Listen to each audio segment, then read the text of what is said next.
Good morning. Well, good afternoon, everyone. Depending on where you are, it can be good evening. It can also be good morning. I will say thank you for being in community with us today. My name is Alexandra Sinatus, and I am the Assistant Director for Programming and Public Engagement at the UF Center for Humanities in the Public Sphere. Before we get started, I would like to provide you some important information about the Zoom features that we have for today's event, so you can actually have a positive virtual experience. For question, please use the Q&A function. I will say throughout this event, so for our invited speakers could answer them at the end. For comments, please use the chat function. You will select the event option so everyone can actually see the messages that you have. But if you need assistance or may want to ask something directly to our host, then you can definitely select the host and other panelists option. I will appreciate if you could list your name and location in the chat so we can actually welcome each other in this virtual space. So yes, so with that said, welcome to the third event of Conversation in Neighborhood, Let's Talk About Music, a series that used music as an entry point to share different perspectives. This program will not be possible without the financial support of the Humanities Center and its staff, Barbara Mennel, Rhonda Black, Lauren Cox, and Tyler Clapp. On that note, I would say the center is looking to fill two positions: the Humanities Programmatic Administration Associate Director and the Assistant Director for Graduate Engagement. If you're interested or know anyone in your network that might be, please apply or encourage anyone within your network to apply as well. We will post the information about these positions in the chat. I would like to also thank Joe Studio and my undergraduate students who are working with me in putting these particular events together. I'm talking about Imani Selvin, Piper Penny, Dania Monturian, and Simran Wagray. Today's event, the Sites of Transformation, Songs, Native Identity, and Healing, celebrate Native Heritage Month with our invited speakers, Lyla June and Sacramento Knoxx, and our moderator, Renata Yazzie. They will highlight the overarching importance of Indigenous knowledge and touch on various topics such as musical processes, influences, and healing. I will turn this over to Renata Yazzie because she'll be the one monitoring this event. Renata Yazzie, a Dine pianist, music educator, and musicologist in training, whose work focuses largely on the expression of indigeneity on historically Western European musical forms. A strong advocate for cultural appropriate music education, Renata is the recent founder of the American Indian Musician Scholarship, which aims to provide financial assistance for Native students seeking post-secondary education in music. Renata holds a bachelor degree in chemistry and is working towards completing her master's degree in music with dual concentration in musicology and piano performance at the University of New Mexico. Thank you. Good morning, everyone. And thank you for the Center for Humanities for hosting us today. I'd like to take a minute to introduce our panelists this morning. So Lyla June is an Indigenous musician, scholar, and community organizer of Diné, Tetas, and European lineages. Her dynamic multi-genre presentation style has engaged audiences across the globe towards personal, collective, and ecological healing. She blends studies in human ecology at Stanford, graduate work in Indigenous pedagogy, and the traditional worldview she grew up with to inform her music perspectives and solutions. She is currently pursuing her doctoral degree focusing on Indigenous food systems revitalization. And for our second panelist, we have Sacramento Knoxx. Sacramento Knoxx is a hardworking interdisciplinary artist creating music and film with strong Detroit roots. He produces a sound of electronic, Indigenous, ghetto tech, Afro-Latino, hip hop, soul, rhythm, and blues. Knoxx is musically involved in all aspects of playing, creating, and producing sound while making visuals or images to capture different emotions and ideas. His versatile background with varying forms of music allows him to blend traditional and contemporary styles while constantly trying out new frameworks, creating music and film that work together rather than separate practices. Knoxx has built community concerts and workshops that have engaged many audiences in public spaces all around the city of Detroit. Knoxx shares interactive music performances, blending captured moments in life and creative imagery through large projection, motion, graphics, and videos. Building from raw experiences and grit, his works launch vibrations to help assemble the world we want to live in.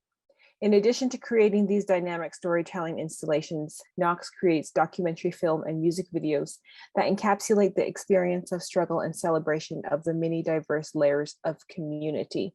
Please join me in welcoming our panelists for today's discussion. So I'm going to turn this over really quickly to Tyler, who is going to share a brief clip of one of Lila's music videos and also a brief clip from Knoxx.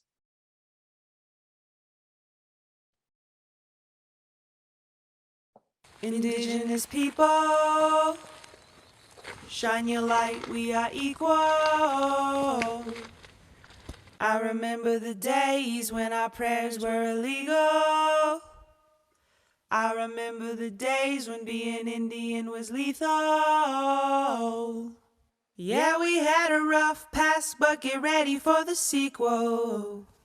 Get ready for the glorious comeback of our people.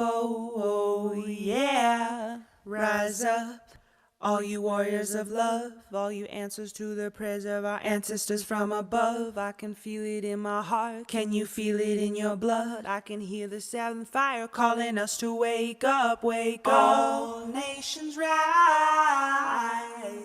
Rise up, 'cause now's your time. We don't have to hide anymore, 'cause now's the time. All nations rise, rise up, 'cause now's your time. We don't have to hide anymore, 'cause now's the time. With forgiveness as my bow and my prayers as my arrows, pull them back and let go. I watch them fly like sparrows. Have hope.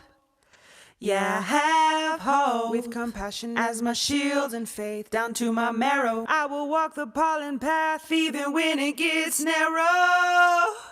Yeah, yeah, I resurrect. Yes, you can bet that we seen the single mama raising children on the res. We seen domestic violence tear apart what we have left. We seen the alcohol take it all and leave us dead. We seen the children take their lives when they can't take the dread anymore. It's a war. Can't take the dread anymore. It's a war. No, we can't take the dread anymore. It's a war. No, we can't take the dread anymore. It's a war. Yeah. It's a war, but we've seen it all before, and now we know we.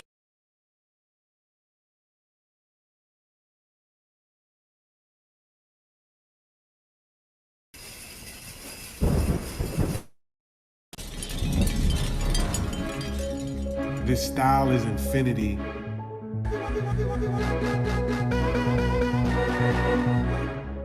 Cursed with the empathy.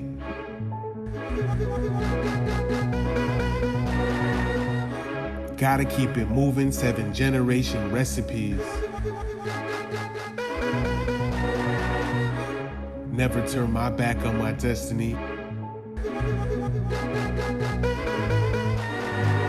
We just a God vessel, flexing all these spirit muscles, cracking all these colony puzzles. It's a small world with big trouble, so stay humble and be ready to rumble. In that concrete jungle, the move is in the struggle.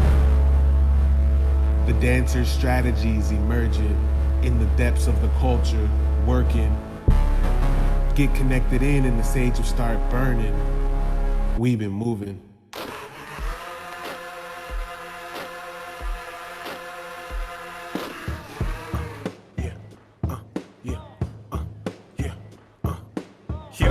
moving like Professor X, mixed with Magneto when we playing chess. Sorry if I left a mess, never left precision, never surging. Strategy emerging, the culture we working, sage we burning. Hit the travel song, now scramble to Babylon. Lyrical marathon to outrun the Megatron. Never saw turn aerosol, moving through the wind. Maybe take a loss, but get way more wins. Chop a shark fin, power to the small fist. Counter all that bullshit. Talk with the beat when we walking. Dead stage, Facebook stalking. Blow 'em off, show pictures chilling with my grandpa. OG medicine, ghetto veterans. My gift is heaven sent, so I'm godly when the present steps. Got a gift to make webs with my friends to keep us connected. Way past the end, ancestors revenge. Yeah, fuck a trend. The style is infinity. First with the empathy, never turn my back on my destiny. Gotta keep it moving, 7-generation recipes. What we doing? Take a walk with we. We just a God vessel, flexing all these spirit muscles, cracking all these colony puzzles. Small world, big trouble. Stay humble, be ready to crumble. Thank you. I hope you've had the chance to kind of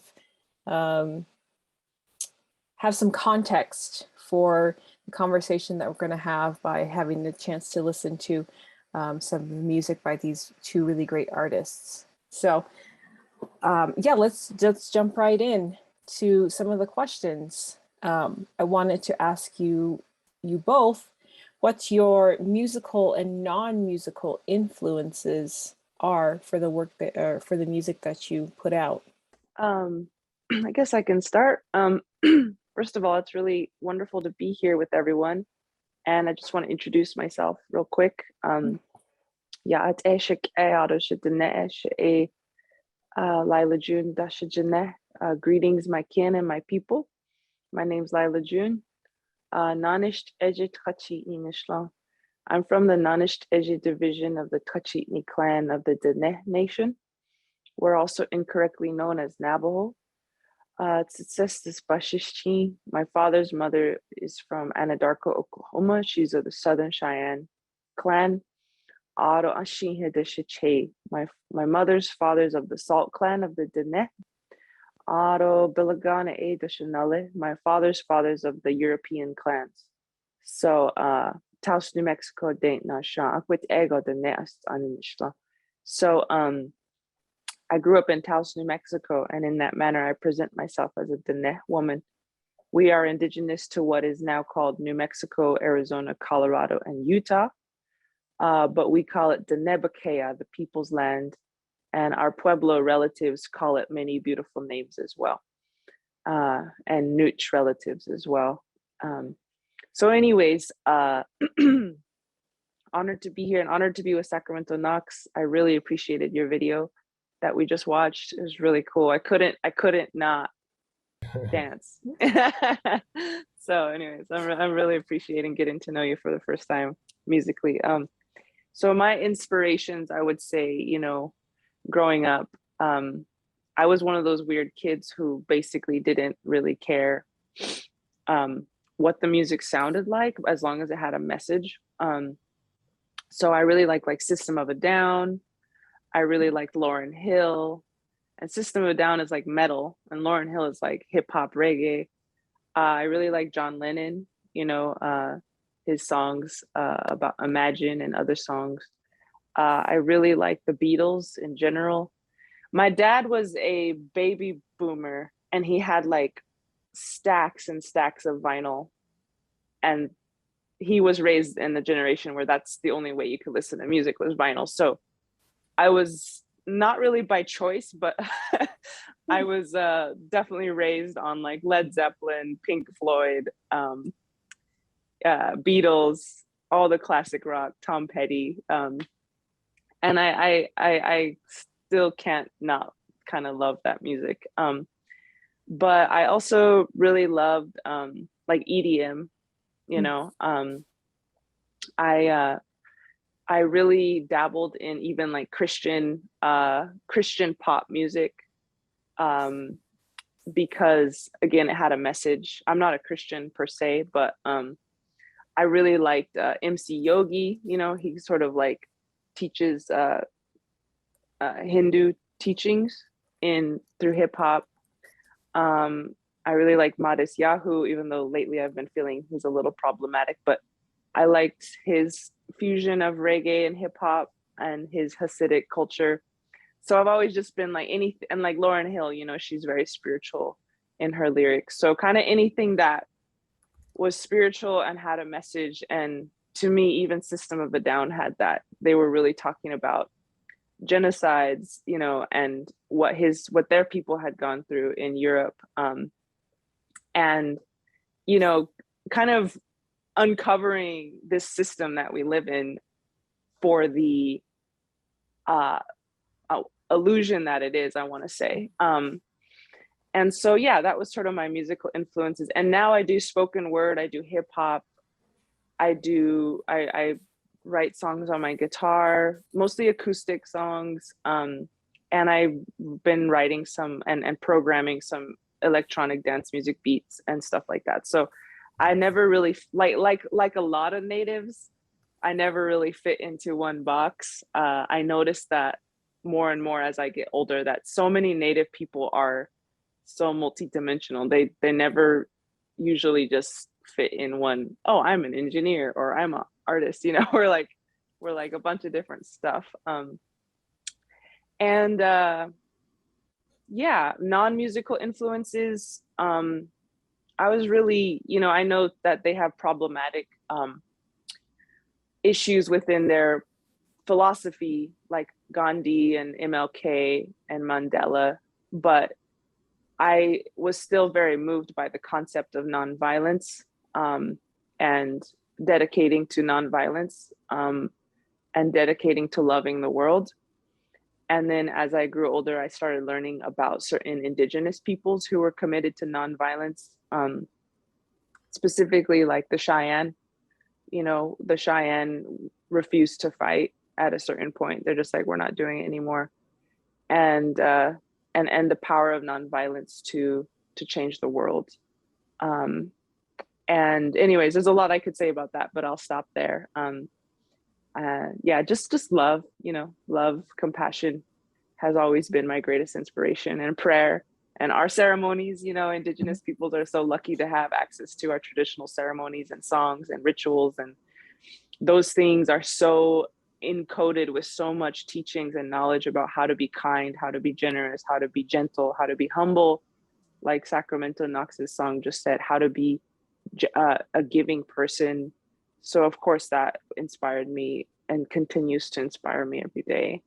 So yeah, thank you for asking. Yeah, I was just going to say, you know, at the very beginning of your answer, when you were saying, yeah, I don't care what it sounds like as long as it has a message. That's a very Diné kind of philosophy, because there's not really a way in our language to talk about a bad song, because songs are not bad. They're not, even if they don't maybe sound very pleasing to the ear, you still assume a good intent behind the song, that the person is singing it for a good reason. So, you know, you might not think it sounds great, but you're not going to say that. And there's no way to really express that. It's just like, okay, well, it just sounds somehow like it, you know, you always assume that there's like a good intent behind the song, just because of the way that songs function in our society. So I really appreciate your answer. It really just kind of speaks to how we were raised to think about music. It's really neat. Sacramento, or Knoxx, I'm sorry. All good. I'll say my non-musical influence is like the women in my community that raised me, like through the programs and the community centers, and then like my aunties and stuff like that. Like my aunt Tina, my mother Wabusque Nancy, and my grandmother Benakwe Ba, Luella, and my aunt Lucy. She started American Indian Health and Family Services in Detroit. That's another influence, along with Thurman Bear. He's also an influence. And then Angela Reyes, she started a organization that's still running. I just collaborated with them this summer. I started a music fellowship for their youth, where it's around community organizing and learning how to build power, and then just, you know, building music excellence, like getting good at music and things. So it's a combination of both. And then for my musical influences, I was thinking about that earlier, and I would have to say it's like Queen. It's like what they were listening to, because I didn't like. I was right before. It was like right at the end of the time before you can just listen to anything on the internet or steal it from the internet at least. But like, I I would listen to a thing called Latin freestyle. Um, they would listen to that all the time, so I would listen to that, and it's just this music. It's like dance music, dance electronic music. So it's like the influences from Latin freestyle, and then Queen. Queen's a big thing. My mother listens to him a lot, and I was reflecting the other day, and a lot of the way I arrange my music is like Queen too, because they use all these patterns and switch ups and things. And then let's see what else. And then hip hop wise, it's like Biggie, of course. I thought he lived in my hood because he had a train. The one of the tracks had a train in there. They're about to rob the train or something, and I was like, "Oh, there's." I live by the train, so I thought that he lived in the same neighborhood for a second. But it's just those artists from there, Wu Tang, like those artists from the late '90s and things like that. So, and then I'm just constantly influenced by people that make music, like just listening to everybody's way they create and how they create. So, um, yeah, I'm just influenced by it all. It's just amazing how people work with sound in their own unique ways. Yeah. Yeah, I agree with that. I was classically trained, so I grew up playing classical piano. And this summer I discovered MIDI keyboards. uh, and I used to Oh, it's on now. Watch out. I used to think, what on earth could you do with just the tiny little like 1 octave worth of keys? Like I can't even play, like I can't even use both hands. Like what are you supposed to do with that? And yeah, but then I spent some time with some other native musicians this past summer, and wow, I was like, oh wow, I can do a lot with this actually. So I've been having a lot of fun with that. Well, I was. Right now I'm focused on school, but I'm looking forward to a break when I can just really sit down and tool around. So I really love that. So I wanted to ask you, and maybe this kind of seems obvious based off of the music that you've shown us today and your answers to your influences, but I hope that the question will give you a way and some time and space to really talk about how music functions for you in your world. Music and song, because there's a difference for me at least. How do music and song function for you in your world? All right. I'm not positive I understand the question, but I think I do. So I'm going to give it a shot. Well, for me, I've tried to stop writing music and I can't.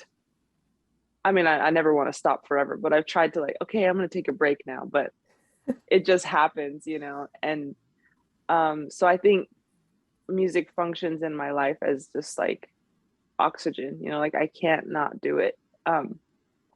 I don't know if I was born this way or if it's just, who knows, but I definitely am always like writing a song in my head. I'm always thinking like, oh, that would be a good song, or like, oh, I need to remember that topic and write a big song about it. And 9 times out of 10, I don't, but I'm either thinking about a song I want to write, or I'm thinking about a melody and, or a chorus or something. And so, yeah, I think it just functions in that way as just like oxygen to me. And I think if people feel that, they should trust it, like that song we played, All Nations Rise, before that kind of got big, I was quote unquote nobody in the music world. And then after it got big, I was somebody. But really I was no different than I was before I wrote it or after. I was the same person. So like, I guess what I'm saying is if you're an aspiring musician and you haven't had a song that like went out there, that doesn't mean you're any less of a musician or someone who has had a song that got out there. Like, you trust yourself, trust the songs that are coming through you, trust that they're important, trust that they're beautiful, and trust that they want to be written, and that you are the appropriate vessel for them to come through, because it's only through that blind trust that I think any of us on this webinar got to where we are. We just kind of went for it, you know, and most of my songs never went anywhere, you know, and that's okay. You know, they reached a quote unquote small audience, but to me that's big, because if you even help one person, that's big. And the way that song functions in my life, well, to me, like, songs are like entities of their own. Like, I don't take credit for them, because if you look at our old native ways of you know, native ways of writing music and singing and making music, nobody ever claims ownership of the songs, you know. You'll never hear like, oh, Hajonja song number 5 written by Clarence Begay, you know, like nobody, like they're just, they just exist through us, and we pass them on to our kids, and nobody ever, it's not like American music where it's like, oh, Britney Spears wrote this song and it got this many plays and blah, blah, blah. It's like the songs have a mind of their own. And a lot of times, like once I publish a song, you know, we live in this very unique time where we can put it on the internet and it just goes where it wants to go. It's like, I feel like they're like little babies that I give birth to. And then once they can walk on their own, it's like, okay, I guess you're on your own now. And I just let them go, and they just do what they want. And like the All Nations Rise song, I don't feel like it's my song at all. It's definitely not my song. It belongs to itself. And I don't even feel associated with it anymore. I'm just like, do your thing, you know, I'll be over here. And I feel that way with a lot of poems and songs that make the rounds on the internet or whatever, or reach certain people at the right time. Like, that song wanted to reach that person. I didn't really have anything to do with it. And I love what Knoxx said in his song. It's like, we're just vessels for God. You know, we're just, as musicians, we're just vessels, you know, ideally. And there's an old prayer from the Plains Nations that says, may I be a hollow bone. And to be a hollow bone just means you're open for whatever wants to come through, and you take no credit for it, whether it's good or bad. And you just want to be of service to the people, and whatever comes through, you trust. So I don't know if that answers the question, but that's what comes to mind. Yeah, thank you. No, that does that does answer the question. Yeah. Knoxx? Yeah. So, well, when I think about that, music is just like organized sound. So I hear a bunch of sounds, or like I mean, like, I don't know how to explain it. Like, you just hear stuff, like just certain tones or certain things, a clank, or just a certain, like, just you can hear the sounds, and then what sounds is just like putting those sounds in like some organized sound music. So it's just like organizing that sound, and it's just kind of music. It exists in that way.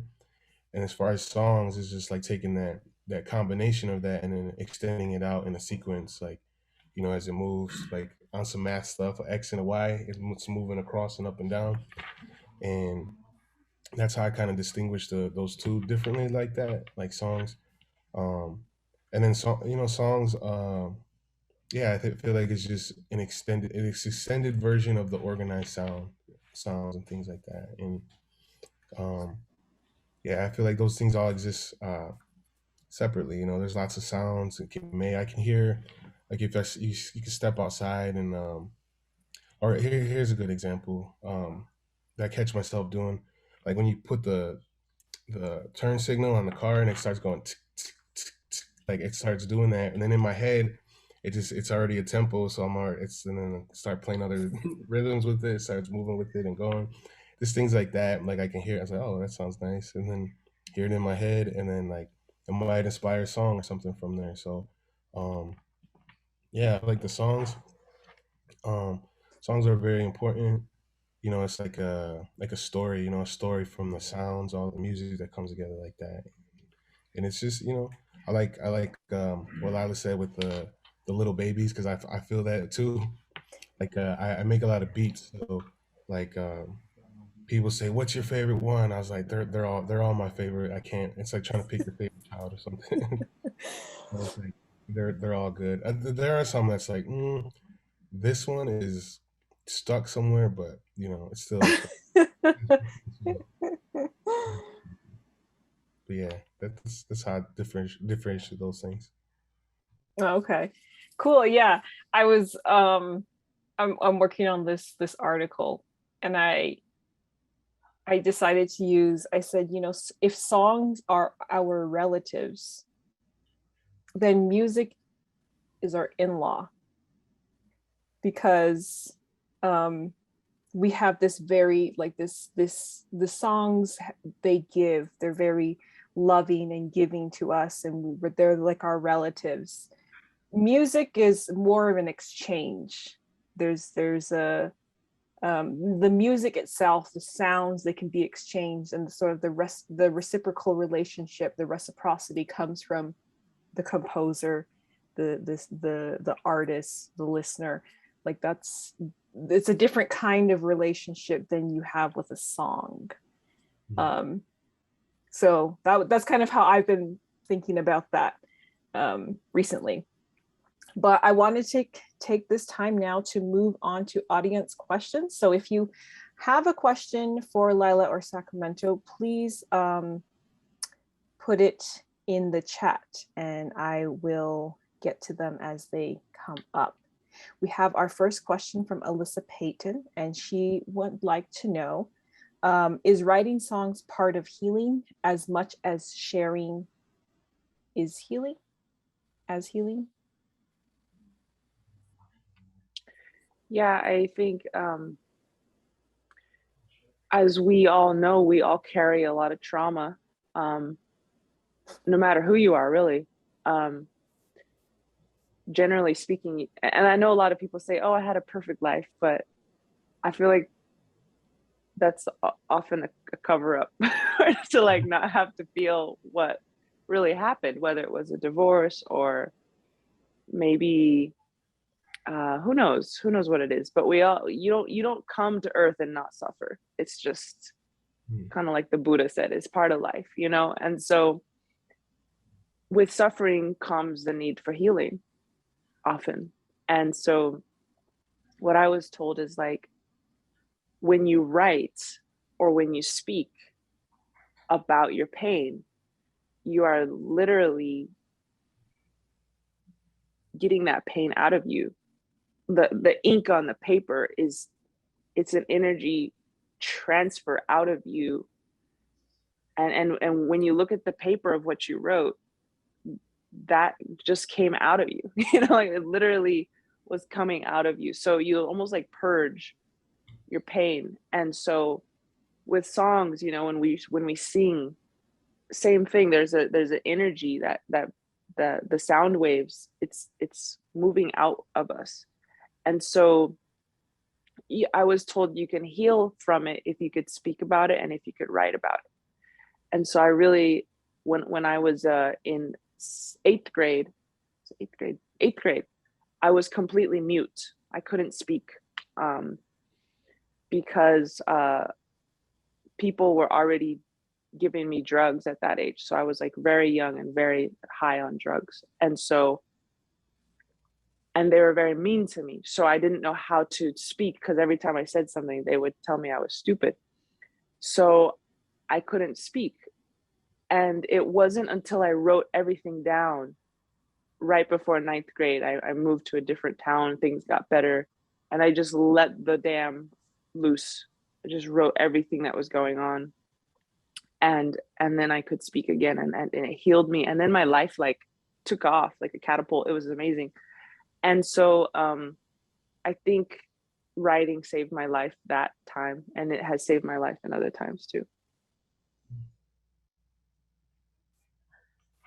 Yeah, I like is very healing to create, like I guess as we were saying earlier about music and songs, because I'll just sit there and play a bunch of chords, if I'm like frustrated or yeah, just going through a struggle or something or a bad time. I'll just play chords, and it'll just be healing for me. It won't turn into music. It might, but sometimes I don't. It's like I don't feel like writing a song. I'm just playing music, playing chords. Um, like even like I'll just create a beat and I won't save it. I'll just make it in the moment type thing. Or yeah, so I feel like that's the healing part, and then sharing it. I feel like I know that when the people receive it and it let me know back that it's how that was for them, like that. So that's when I know it has certain things have healing properties, whether it's just to make them dance and they feel good, or it makes them think, or makes them feel. I feel like that all that encompasses healing in those aspects, and it's really good to like see the extension or the extendedness of it. So as I make something, I was like, oh wow, I was feeling this way, and the song does a lot for me this way, and then people receive it the same way. I think that's beautiful too. And then there are times where like I wrote it this way and said these things.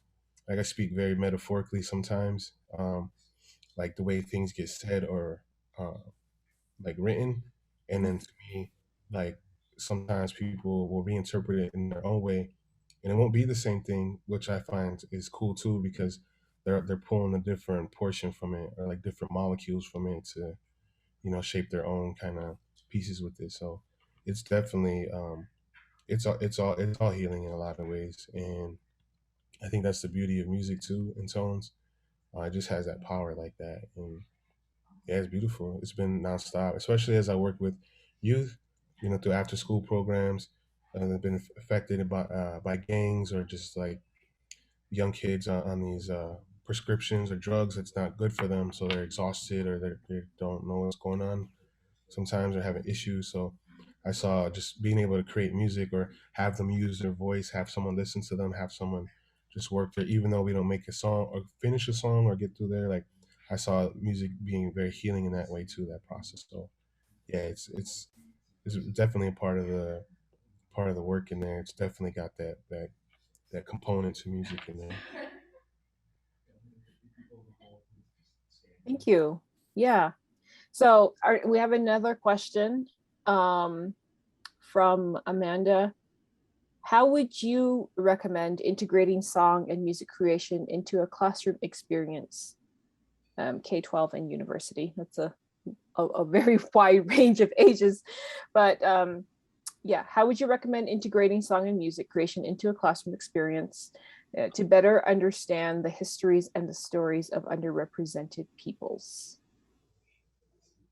Oh yeah, I have something for that. So since I have a sampler, a drum machine, when I work with schools sometimes, or like those anywhere from the kids to the grandmas, like I ask people to bring a sacred item to them, something that's like important to them, and then we'll sample it some way. It makes some type of sound, so we'll sample that sound and we'll put all these sacred items or these important items for people together, and we'll make music out of that stuff. And I've done that a few times or a lot of times, I guess, but that's one way to integrate that stuff. I know it's a little different because of the technology of sampling and things, but um, we are able to create music that way. And I saw just some powerful things happen that way. Um, with that, integrating in the classrooms, because then you can start getting on, music terms like these are bars, these are the structure, these are tones. Like, we can sample and pitch shift a sound. So working in the classrooms like that, that's been a cool way to use music and sampling that way. People bring their items that are important to them, and then we sample them, and then we combine it all together, and then it just we never I never know where it goes. I mean, like I don't have a vision of how it will sound, but we get there as we all go together. We cross this bridge together, and it's a beautiful journey. Wow, thank you for that. That's a really great example of kind of bringing in the different facets of Indigenous music and song and kind of into the classroom in an appropriate way. Mm. Lyla, did you have a suggestion? I guess I would just say a really important part of making music for youth, especially, is demystifying how this technology works. You know, because of course it depends what kind of music, but if we're talking like electronic music, you know, teach them what Logic Pro X is, teach them what Ableton is, teach them what FL Studio is, teach them what Pro Tools is, teach them what a MIDI is, what a MIDI keyboard is, teach them what a microphone.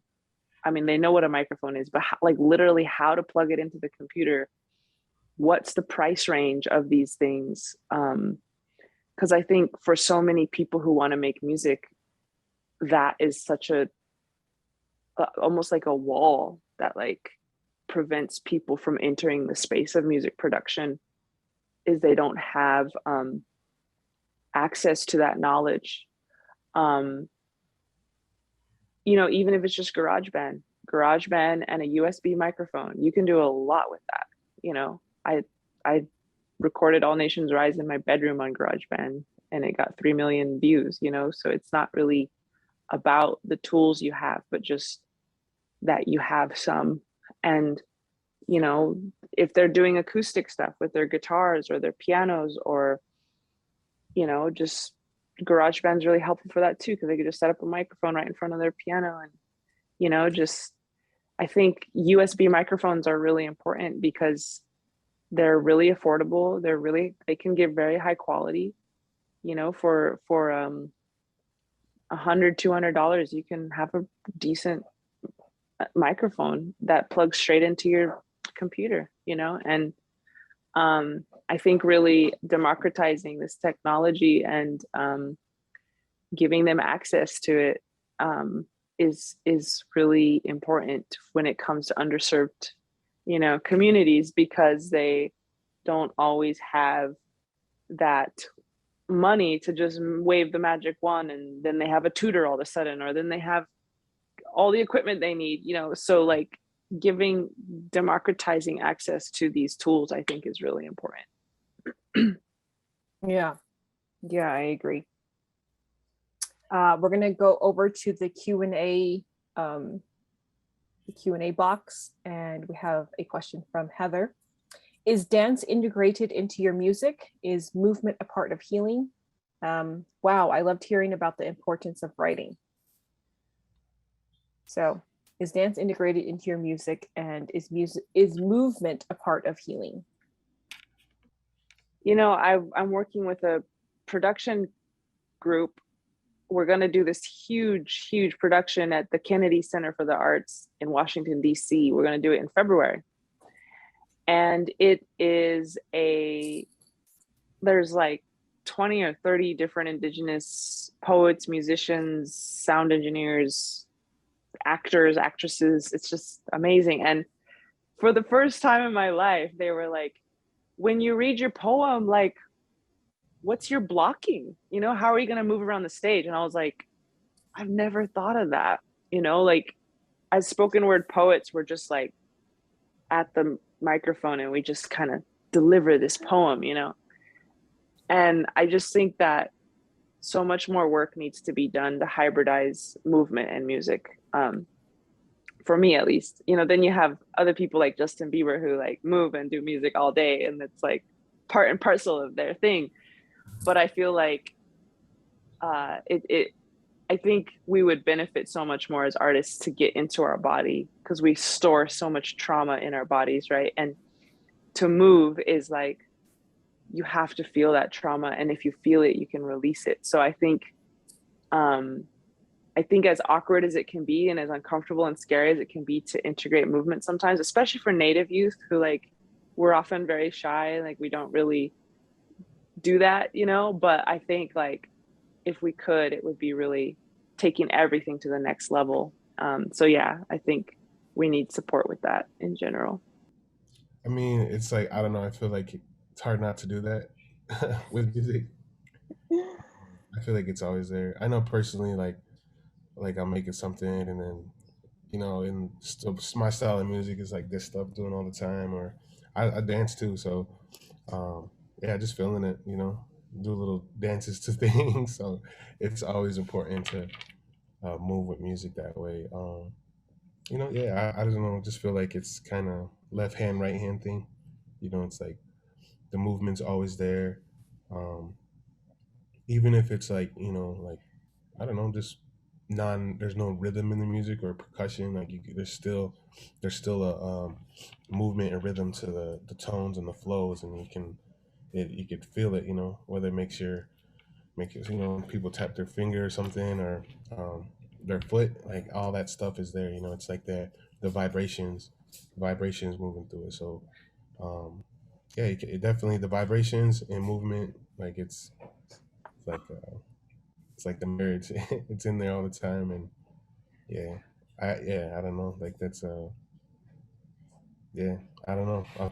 Probably when I'm have my headphones in, I got an airport in a few. I'll be on the plane in my mind, like just moving. So it's good stuff. Good stuff. Yeah. It's kind of funny because I'm taking piano lessons, and I have a tendency to move a lot when I play. Like, my professor's always like, don't move so much. And I'm like, but how can I not? But the thing is, when you move a lot, you're moving your center of gravity. And for like really fast and like technically demanding passages, they just become sloppy if you're like moving your center of gravity around too much. So I always have to like rein it in for like certain places, but for the really slow, soft, like we call it a gojic, where it's just like really like moving, like ebbs and flows. Then I move around, I move around all I want. Okay, our next question is from Peggy. How do you feel about non-native musician / artists / performers utilizing styles, tunes, and vocabulary that you may view as inherently indigenous to your culture or people? Do you see this as a sign of admiration or something else? I'd say don't do it. Don't do it. Simple as that. Don't do it. Lyla? Like there's I feel like if it was shared, if you got certain levels of community and connection, like it's understandable in a lot of ways. But if you're non-connected to people or things like that, like it's I wouldn't recommend doing that type of stuff. Yeah, I think I think that's wise advice, especially when it comes to native indigenous to this land. There's not only can you risk actually appropriating or misappropriating, but the social climate that we're in right now is very unforgiving, and you can get kind of jumped on pretty quick. And I wouldn't want that to happen to you. But yeah, I think too, like, well, I mentioned MC Yogi earlier, right? Like, he is a white boy from Point Reyes, California. And he's known for really sharing knowledge about Hindu culture, everything from like Hanuman to Shiva, and just the mythological, or like, I guess I shouldn't say mythological, but the sacred stories of these teachings of this culture and meditation and what it did for him. And so, you could say that is appropriation of Hindu culture, and it probably is, honestly. At the same time, I think the dedication with which he really learned that culture is evident in his music. He spent many, many years in India learning the details of the scripture and the practices of meditation and yoga. And so I think that's another thing too, is like, to what extent are we sampling a culture that we don't even really haven't taken the time and the dedication to understand? And I think MC Yogi got away with it in the early 2000s, you know, but it's unclear if he could do that today, honestly. Like, people might call him out for that. But at the same time, I feel like indigenous cultures are very generous in our traditional form. We we want to share. Not all nations, every nation is different, but some are very, very generous. But when we share this knowledge and we share these things, they're always going to be sacred. There's really no such thing in the indigenous worldview as an unsacred thing. It's all precious. And so you just have to be super careful how you, even though we're generous and sharing, like what you do with that.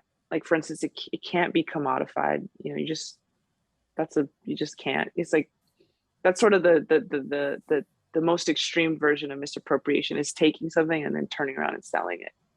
And it can't be used for like fame or reputation, you know, and that is what a lot of musicians are about, is making money and gaining fame. So they have to be careful how they sample these things.